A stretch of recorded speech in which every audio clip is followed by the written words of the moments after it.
All right, everybody, buckle in. Today's story is about to begin. Welcome to Saltwater Stories. We are setting a course for the coast today, right where that fresh river water starts mixing with the salty ocean tide.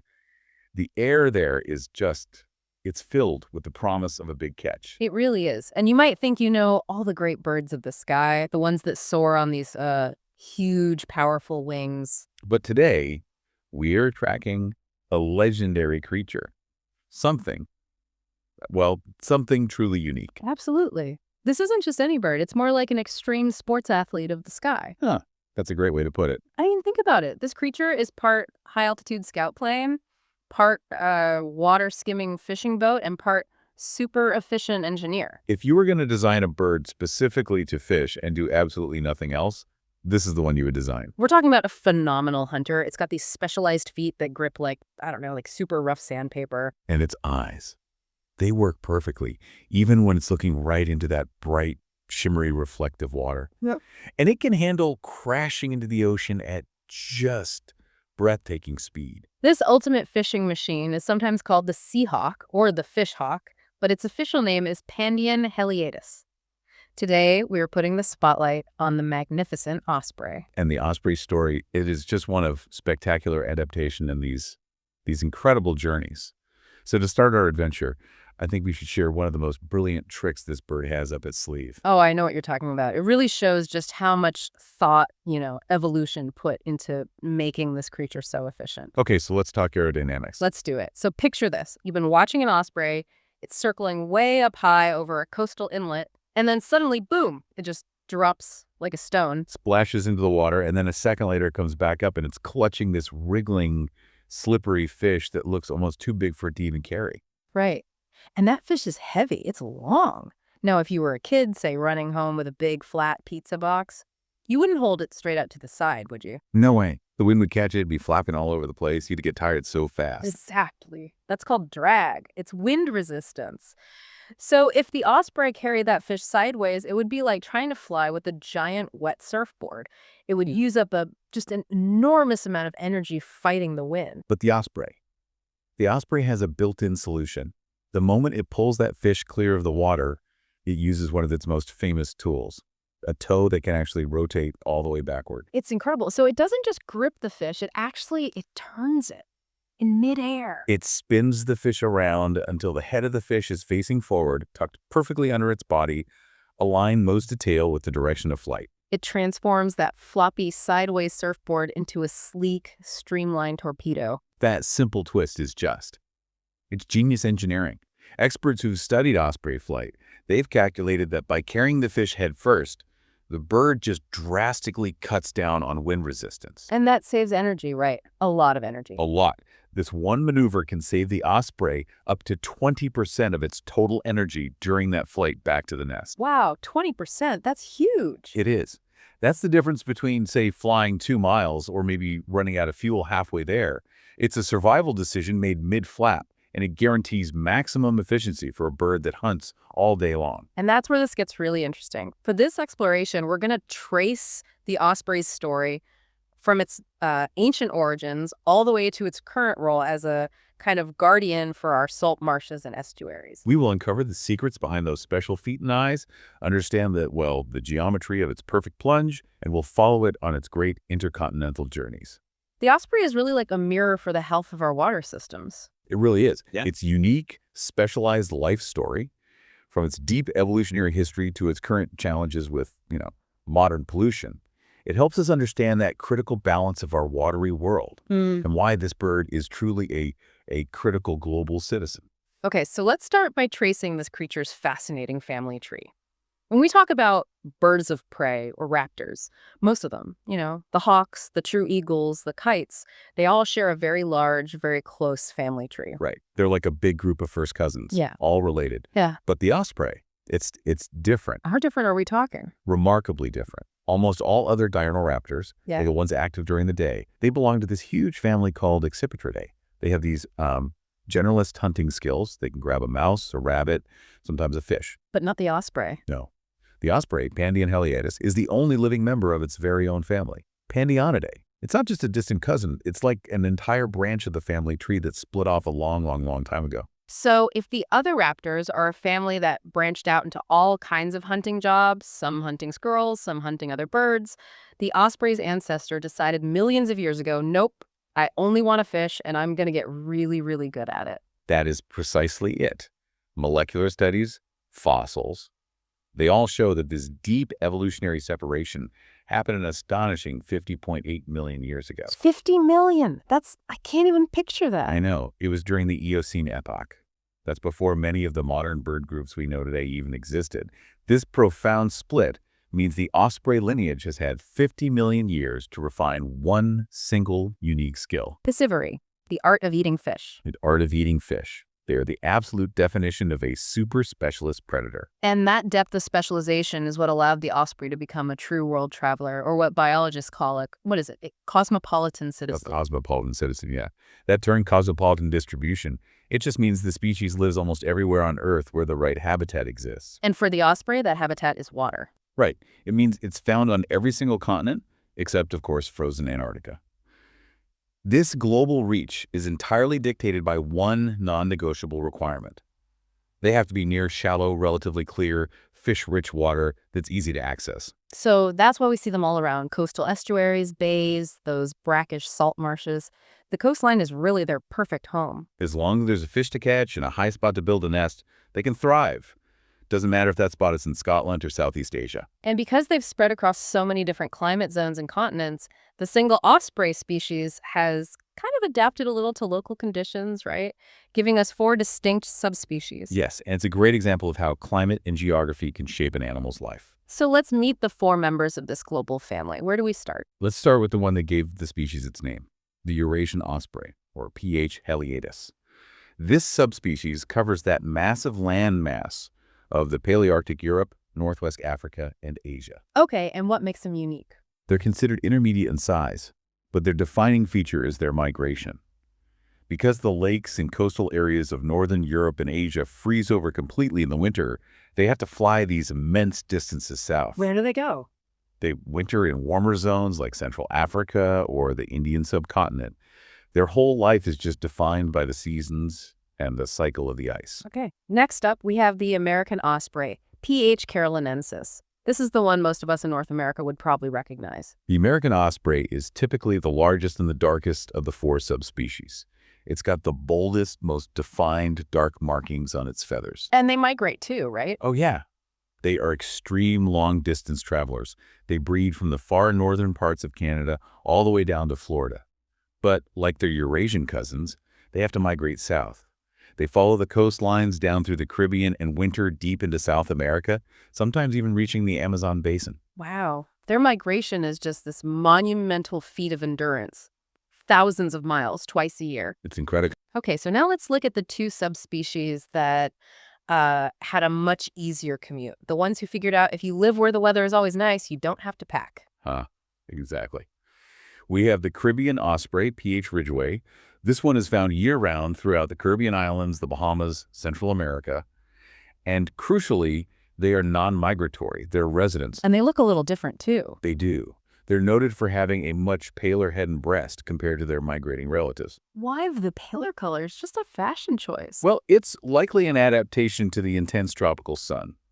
Paler feathers help reflect heat, keeps them cooler in that year-round heat. That makes sense. But the main reason they stay put is that the tropical waters never freeze. Food is always available, and the energy cost of migration, which is just enormous, is completely gone. They're living the permanent vacation life. I'm a little jealous. Yeah. And finally, on the other side of the globe, we have the Australasian osprey, P.H. cristatus, sometimes called the eastern osprey. These birds live along the coastlines of Australia, Indonesia, and the Southwest Pacific. They are the smallest of the 4 types, maybe because a smaller body helps in hotter climates. And, like the Caribbean ones, they're also non-migratory residents. Same reason, the water never freezes. Same reason. Stable, ice-free coastal waters mean constant access to their food. The Australian ospreys don't have to leave their beautiful coastal homes. But what's so fascinating is that across all four of them, the basic anatomy, the tools for catching the fish, it's all identical. Exactly. The only real differences are their size, their coloring, and whether or not they have to fly a marathon twice a year.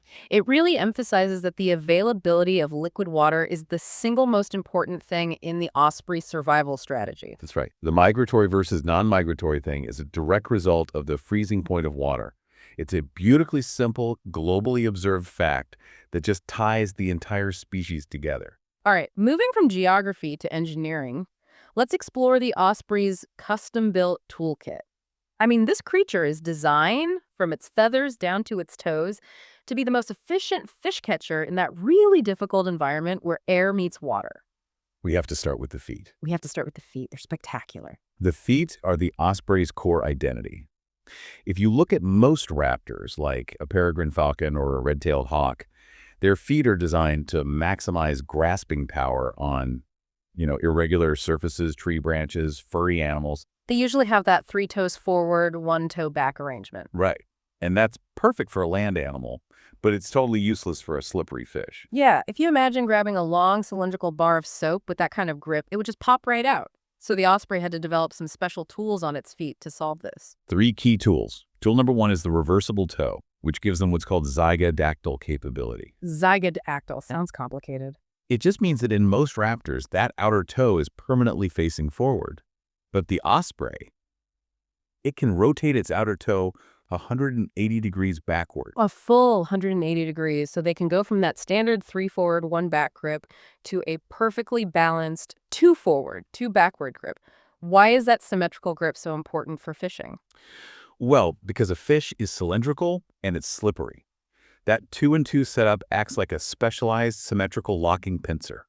It allows the bird to cradle the fish perfectly, applying equal pressure on both sides of its body. Ah, so it stops it from wiggling free. Exactly. It eliminates the rotational force that would otherwise cause the fish to squirm and twist itself free. That's actually what happens when a bald eagle tries to grab a fish. Okay, so they have the perfect pincer shape, but fish are notoriously slimy. They're covered in this mucus layer that's designed to help them swim and escape.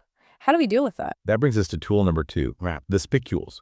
This is the specialized texture on the pads of their feet. Spicules are tiny, sharp, needle-like spines that cover the entire foot pad. You describe them as being like Velcro or high-grit sandpaper, which is a perfect analogy. It is. When the talons pierce the fish, these spicules immediately pierce that slippery mucus layer and grip the scales underneath like thousands of tiny microhooks. It's a mechanism for securing the catch against slipperiness.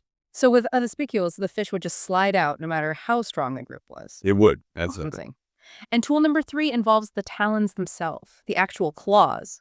If they're designed to pierce, they need to be strong enough to go through thick fish scales and even bone without bending.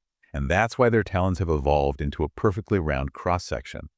Unlike the generally flattened or grooved talons on land-based raptors, the osprey's round talons provide maximum structural integrity and piercing strength. So they don't break. They don't break. When they hit that fish, the talons snap shut in a fraction of a second.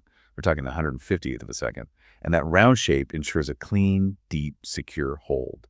It's the ideal design for a sharp, quick puncture. That is an incredible set of tools just for the feet. Now, let's look at the head. An osprey has to spot a fish from 100 feet up, looking through air, then water, all while dealing with blinding sunlight. It needs built-in goggles and sunglasses. First, the optics.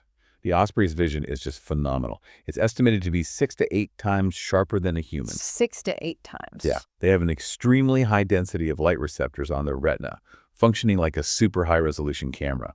This lets them detect that tiny flash of silver that signals a fish near the surface, even from massive heights. But sun glare off the water, that's a huge problem. I mean, think about how hard it is to see into a swimming pool on a bright day. That's why they wear the bandit mask. That prominent dark stripe of feathers running through the eye, down the side of the head. Yeah. It isn't just for looks. It's functional. It is. It functions identically to the black grease paint that football players put under their eyes. It absorbs the scattering sunlight and reduces glare, allowing the bird to look straight down into that brightly reflective water without being blinded. Okay, so that solves the reflection problem. But what about the impact? Hitting water at 80 miles per hour must be incredibly violent for your eyes. That's where the nictitating membrane comes into play. You can think of it as their biological swim goggles. A third eyelid, right. It's a thin, translucent third eyelid that most birds have, but the osprey uses it dramatically. Just milliseconds before the plunge, this membrane snaps shut horizontally across the eye. So it's a protective shield. Exactly. It protects the cornea and the rest of the eye from the tremendous force of the water and any debris kicked up by the impact. But crucially, because it's translucent, it still allows enough light through for the osprey to maintain visual contact with the fish, even during that split second it's fully submerged. So they don't have to close their eyes and just hope they hit the target. They dive with their eyes open and protected. That's amazing. Okay, let's talk water resistance. If they are constantly getting wet, they need to dry off instantly, or they'll be too heavy to fly. Water management is absolutely key to their survival, and they achieve their waterproof coat thanks to the uripedial gland, or the oil gland, located right at the base of the tail. An oil gland. And for a bird that spends so much time in the water, this gland is massive compared to a hawk that rarely gets wet. It's like having a big tube of waterproof wax built right into their body. That's a great way to put it. The gland secretes this waxy, water-resistant oil. And the osprey will meticulously spread this oil over every single feather during its long preening sessions. This coating makes the feathers highly hydrophobic. Water just beads up and rolls right off. Which prevents the underlying down and skin from getting soaked. Exactly. If they become waterlogged, their energy use goes way up, making hunting impossible. And finally, the nose plugs. I was wondering about that. Hitting the water so fast, water must rush up their nostrils. They have specialized nasal valves. These are muscular flaps inside their slit-like nostrils. The instant the head hits the water, these powerful muscles clamp the nasal opening shut. It seals off the airway completely, which is absolutely vital during that high-speed feet-first plunge. Without those, they'd risk serious injury or drowning every time they caught a fish. Every single time. Every part of this bird is a custom-made fishing tool, refined over 50 million years. It truly is the ultimate specialist. So with all those tools understood, let's observe the hunt itself. Watching an osprey soar high above a salt marsh, you notice something unique about its wings even before it dives. Yeah, they have a highly distinctive flight profile. It separates them immediately from other raptors. They have these long, narrow wings, a huge wingspan, often over 5 feet, but when they soar, they hold them with a noticeable bend or a crook at the wrist. Giving the wing a shallow M shape when you see it from below. Exactly. And that M shape, it doesn't look like the wide, flat wings of, say, a bald eagle. It achieves something different. What's that? That wing shape, often called a high aspect ratio wing, is superb for soaring and gliding effortlessly on coastal breezes and thermals. It supports a surprisingly light body weight, only about 2 to 4.5 pounds. So they have a lot of wing surface area for not much body weight. Precisely. It results in low wing loading. It means they can stay up in the air for hours with minimal energy, just circling and waiting for the right moment. And that patience is key because before the plunge, they have to solve one of the most difficult physics problems in nature. Refraction. The bent straw in a glass of water problem. Light bends as it passes from air to water, so the fish appears shallower and in a slightly different spot than it actually is. That's right. If they aim where they see the fish, they'll miss it. Yeah. Every single time. The deeper the fish and the shallower their angle of sight, the bigger the error. So the osprey is making these real-time, instantaneous calculations to aim below the image they see. They have to calculate the depth, the speed of the fish, their own angle. It's a masterclass in geometry. It is. And they have a trick to minimize that geometric error. Which is? They seek a vertical dive. When an osprey spots a target, it will often hover directly above it, sometimes flapping intensely just to hold its position.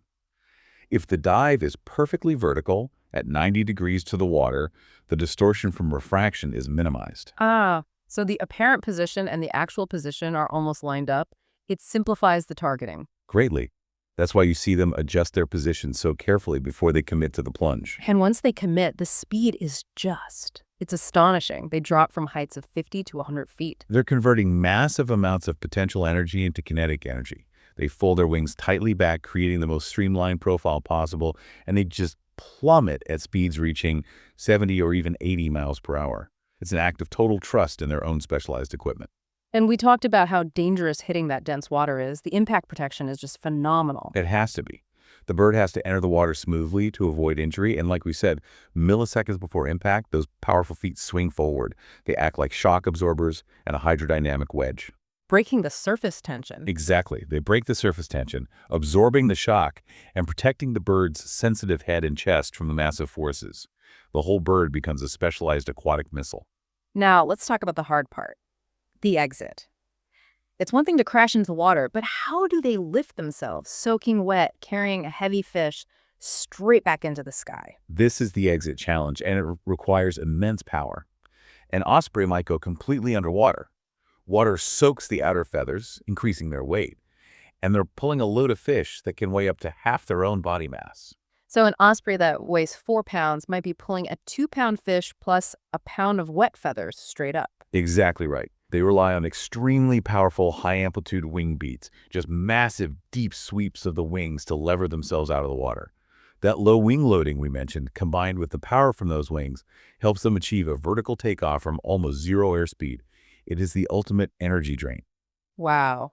So given that immense cost for a successful catch, how often are they actually successful? Well, they're highly efficient hunters. Estimates vary, of course. Clearer water means more success. But their catch rate per plunge is often cited as being between 25% and 70%. So a good average would be, what, 1 catch for every 4 tries? That's a good conservative average, yeah. That efficiency is what allows them to survive, especially during breeding season when they need to catch multiple fish every single day. And what are they catching? They are tree specialists, so they aren't eating much else. Oh, no. Their diet is almost perfectly one thing, 99% live fish.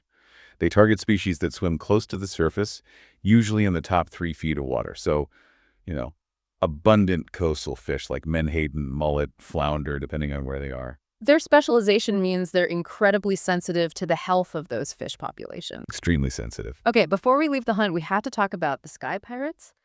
If the osprey is so successful, it must attract some unwanted attention. It certainly does. This is where kleptoparasitism comes in. Which literally means feeding by theft. And the primary culprit is the bald eagle. Bald eagles are generally much larger and heavier than ospreys. And while eagles can fish, they often prefer the easy route. So the eagle just watches the osprey do all the hard work, solve the refraction problem, manage the G-forces, complete the vertical takeoff. All of it.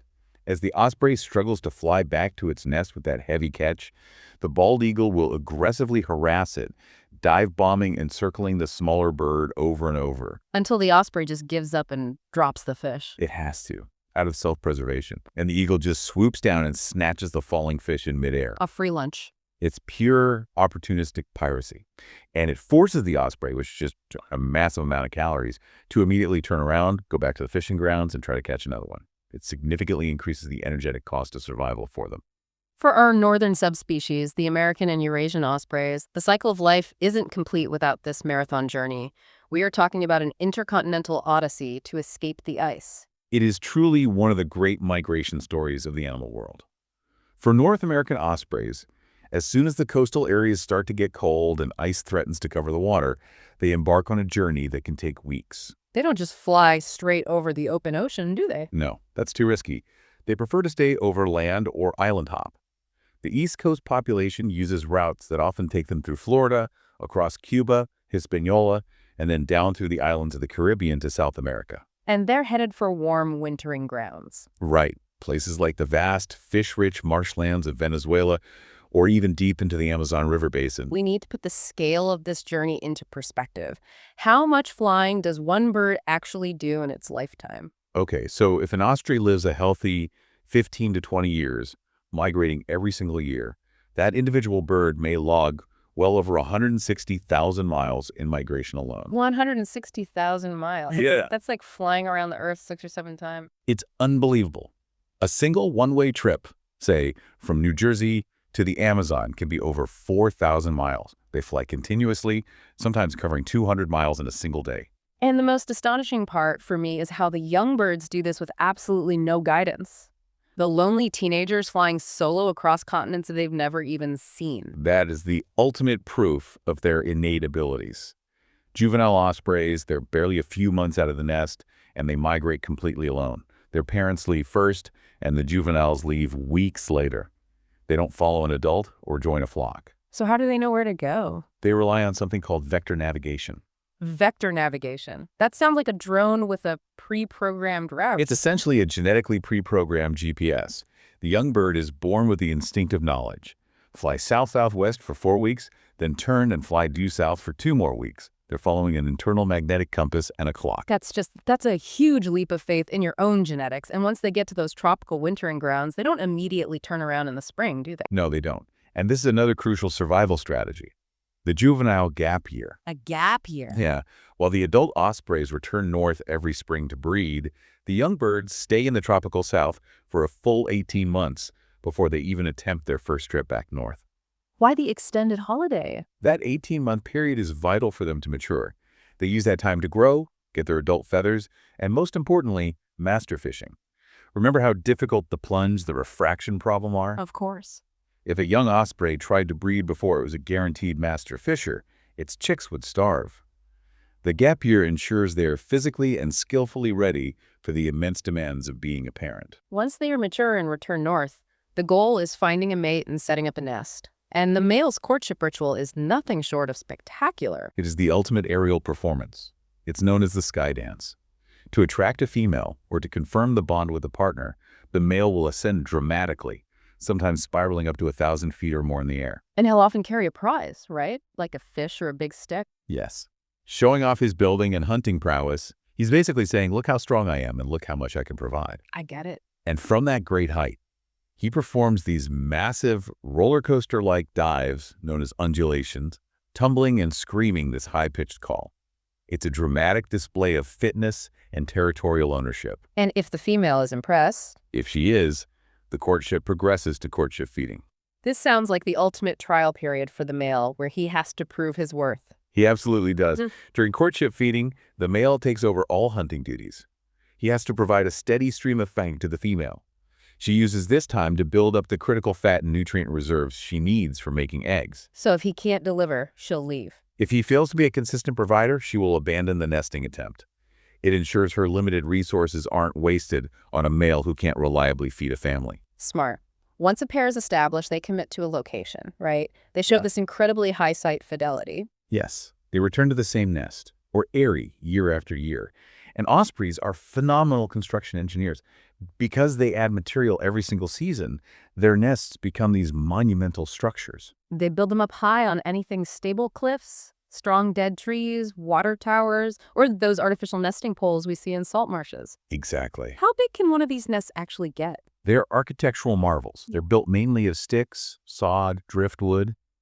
A mature nest can be 3 to 6 feet deep and weigh up to 300 pounds, 300 pounds. That's as much as a professional weightlifter. or a few kids piled together. They are serious, long-term investments that require a strong, stable foundation. And inside that massive structure, they manage their family dynamics in a fascinating and kind of ruthless way. This is where we get to asynchronous hatching. The female usually lays a clutch of 2 to 4 eggs, which are creamy white with these striking reddish-brown blotches. But crucially, she starts incubating immediately after the very first egg is laid. She doesn't wait for the whole clutch to be finished. So the first chick hatches days before the last one. Precisely. This creates a clear hierarchy based on age and size. The first chick, the alpha, is days older, significantly larger, and therefore immediately stronger than the last chick, the gamma. And the alpha chick gets most of the food. It's positioned to dominate every feeding session. It sounds tough. It does. Why would they intentionally create unequal siblings? It's a harsh but brilliant evolutionary insurance policy known as brood reduction. In years when fish are super abundant, the parents can easily feed all the chicks. They all grow up and fledge. But ospreys live in variable environments where fish supplies can suddenly crash. So in a lean year. In a lean year, when food is scarce, the limited resources the few fish the parents bring back go to the strongest, largest, and oldest chick, the alpha. The alpha chick outcompetes and effectively starves the younger, weaker gamma chick. Which prevents the whole family from slowly starving. It ensures that the parents successfully raise at least 1 or 2 high-quality chicks, rather than failing to raise any because the food was spread too thin. It's a strategic hedge against environmental failure. A built-in survival system designed to maximize the chances of the genetic line continuing, even in difficult times. When we look at the osprey's recent history, we move from evolutionary biology to environmental crisis and recovery, because this bird is the ultimate sentinel species. It is. It's a living, feathered thermometer for the health of our coastal waters. And the most famous example of this is the crisis caused by the chemical DDT. The osprey is a global symbol of environmental warning and recovery because of that DDT crisis in the mid-20th century. It really is. DDT was a highly effective but devastating pesticide. And osprey populations in the 1950s and 60s suffered these catastrophic crashes, up to a 90% decline in some coastal areas of the U.S. We should explain how this chemical, which was sprayed on fields, ended up wiping out a fish-eating bird. It wasn't an immediate poison, right? Correct. It wasn't an acute poison that killed the adults right away. It worked its way up the aquatic food chain in a terrifying process called biomagnification. Okay, break that down. So trace amounts of DDT washed into the estuaries. Tiny plankton would pick up a little bit of the chemical. Okay, so far so good. Then, small fish eat hundreds of those plankton, concentrating the chemical in their bodies. Yeah. Then larger fish eat hundreds of those small fish, concentrating the chemical even more. And Finally, the osprey, as the apex predator eating nothing but those larger contaminated fish, ingested the highest, most concentrated, and most toxic doses of the chemical's breakdown product, DDE. The poison just got bigger at every step up the food chain. And what did that DDE chemical do inside the female osprey's body? It catastrophically interfered with the bird's calcium metabolism, and the result was eggshell thinning. The shells of their eggs became fragile, sometimes 15 to 20% thinner than normal. So when the female osprey settled onto the nest to incubate? The weight and pressure were too much. She literally crushed her own eggs. Oh, that's heartbreaking. It was devastating. Reproduction failed entirely, leading to those massive population collapses. It took powerful warnings in books like Silent Spring to connect the collapse of these apex birds to the chemicals we were using. Thankfully, that is a story of incredible recovery. It is a phenomenal success story for conservation. Following the 1972 ban on DDT in the U.S., osprey populations slowly began to rebound. And crucially, human efforts helped significantly through the construction of thousands of artificial nesting platforms. Those tall poles we see dotting salt marshes. Exactly. They provided safe, stable structures for the returning birds, and it really sped up the recovery remarkably. So we addressed the invisible global chemical threat from the past, but now they face a very obvious physical problem, the plastic peril of the modern world. This is a devastating new challenge, especially in coastal zones and estuaries where our debris accumulates. Ospreys are attracted to brightly colored, soft, pliable materials to line their nests. They want to make that massive stick nest a little bit cozy inside. Unfortunately, they pick up our trash. The most dangerous items are discarded fishing line, plastic bags, and critically, baling twine. This is that tough, non-degradable polypropylene rope used on hay bales, often bright orange, blue, or yellow. And why is that tough twine so much more dangerous than a branch? Because it acts like a snare that never breaks down. As the parents weave it into the nest, it creates these tangled loops. As the chicks grow rapidly, their legs often slip into these loops. The twine tightens, cutting off circulation. Which causes specific injuries. Yes. Yeah. The constant constriction leads to necrosis, the tissue dies, and often results in the amputation of the chick's leg or foot. Oh, that's awful. And worse, the twine can completely tether the chick to the nest. Unable to move or fledge, the chick often starves to death, trapped in the very structure that was meant to protect it. It's a silent killer caused by simple litter. It is such a painful irony. We help them rebound from a huge chemical crisis, only to track their young with our plastic. And this highlights why ospreys remain so vital as bioindicators. Exactly. They aren't just warning us about visible pollution like twine. Because they eat only fish, they sit at the top of the aquatic food pyramid, making them perfect sensors for new, invisible contaminants. Right now, ospreys are warning us about the rise of chemicals like PFAS. The forever chemicals used in nonstick coatings and firefighting foam. And countless other industrial products. Studies are finding PFAS in high concentrations in osprey eggs across the globe, especially in industrialized coastal areas. Just like DDE decades ago, these chemicals bioaccumulate. So if osprey eggs fail to hatch or the parents get sick, it's a sign that these new contaminants have entered the food web and the local fish are toxic. It tells us instantly. The osprey is perpetually acting as our aquatic alarm bell. Let's wrap up this incredible story by acknowledging the cultural significance of the seahawk through history. The osprey has always captured the human imagination. It symbolizes power and mastery of the ocean. It features prominently in ancient storytelling. In Greek mythology, for instance, the story of King Nisus describes him being transformed into an osprey, eternally pursuing his treacherous daughter Scylla. And that myth connects directly to the bird's signature hunting style. It does. It explains the bird's characteristic pursuit and plunging action over the water, a relentless chase.